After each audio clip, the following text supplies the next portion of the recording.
Hello, ladies and gentlemen, and welcome to a very hot and mildly clammy and sweaty episode of Ted's Brew, Cellar here on this Sunday early evening at 5:22 on the 18th of July 2021. I hope I'm finding you all in a good state of affairs, and if I'm not, then I hope things improve for you very promptly. Now, if you'll excuse the sound of the cars going by outside the window and also my fan over there, basically it's just quite hot today, and I'm quite a fair-skinned person, so I don't deal too well with the heat. Hence the reason why I've got a lot of baggy, lightly coloured t-shirts, and also why I'm not going out to the pub for at least probably another quarter hour, half hour at least. But anyway, I thought before that I'd just go and review another one of the drinks from Craft Siren or Siren Craft Brew, who are a beer that I reviewed a drink from last weekend, which was actually a really nice milk stout that really interested me, because usually craft milk stouts are quite inconsistent in terms of their quality, at least in regards to the ones that I've reviewed on this show. This time I'm going to be reviewing something from Siren that is similarly expressive in terms of its flavour, but it is a different kind of beer. Today we're going to be taking a look at a brown ale, but this brown ale, in a similar way to the Nitro Maple Syrup Pancake Stout from last weekend, has an interesting flavour, because this brown ale is flavoured with coconut and almond granola. This is Granola Coaster, which is a coconut and almond granola brown ale, as you can see there from our old friends at Siren Craft Brew. This is a 6.5% alcohol volume brown ale. It says on the back, an invigorating brown ale full of twists and turns, a hearty grist of specialist wheat, barley and oats, is embellished with our granola blend of toasted coconut, rich dark sugars, a touch of spicy amberana, and Moorish maple chips. This time we've pushed it further with almond and extra coconut. The sweetness is balanced by a roasty backbone. I was interested to see if they'd include maybe a flavour like that, like something a bit more dark oaky and maybe a little bit to offset the sweetness. That should be quite interesting. And fruity mosaic bitterness. That should be quite interesting. I think sort of like a slightly more subdued kind of bitterness at the end, with sort of like an oaky backbone underlying everything, should make this quite an interesting beer. But yeah, no, that looks quite interesting. I will say, I probably prefer the design of this can a little bit more, hence the reason why I'm probably going to give it probably like a 9 out of 10, I think, or a 9.5 out of 10. It's probably even pushing on for a 10, just purely because of the fact that it's got some interesting contrasting colours, most of which are dark but still contrast against each other quite nicely, and it's expressive enough to the point where it does stand out. So yeah, that looks quite good. Anyway, we'll have ourselves a quick snifter of it to see what it's like before we taste it. This was £4.79 from the Wine Barrel on Western Road in Hove, so if you want to check it out, I recommend going to there and seeing if they have it in stock. The smell doesn't leave much of an impression, to be honest. There's a bit of a coconutiness, very mildly. This sort of like roasted sort of cereal smell there as well. It's not really much of a smell overall though, but what is there does smell pretty nice, so I'll give the smell a 7 out of 10.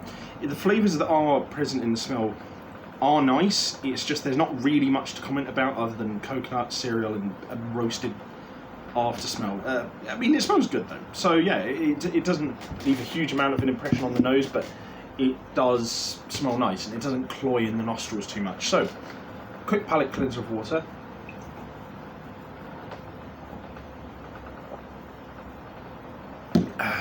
And then on to the most important part of the video. And to everyone at home, bottoms up and have a good week ahead.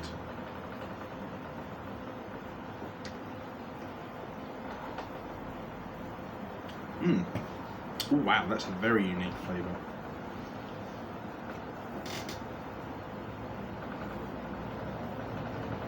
Because in the initial bit of the taste, it was like something you'd get out of like a juicy pale ale. Then that oakiness comes in, and the sort of like the dark brown ale comes in. When they split off, and you get this undercurrent of this like roasted oakiness, and then the through line is like of this like dark brown ale mixed with like sort of like almost like sort of calcified burnt like caramelized brown sugar with a bit of coconut, and a bit of like granola, cereal, maybe a little bit of oats even. And then the finish is kind of just all those flavours just coming together, and you sort of do get this impression of like drinking a bowl of dark cinnamon granola with like coconut in it. It's an interesting mix of flavours.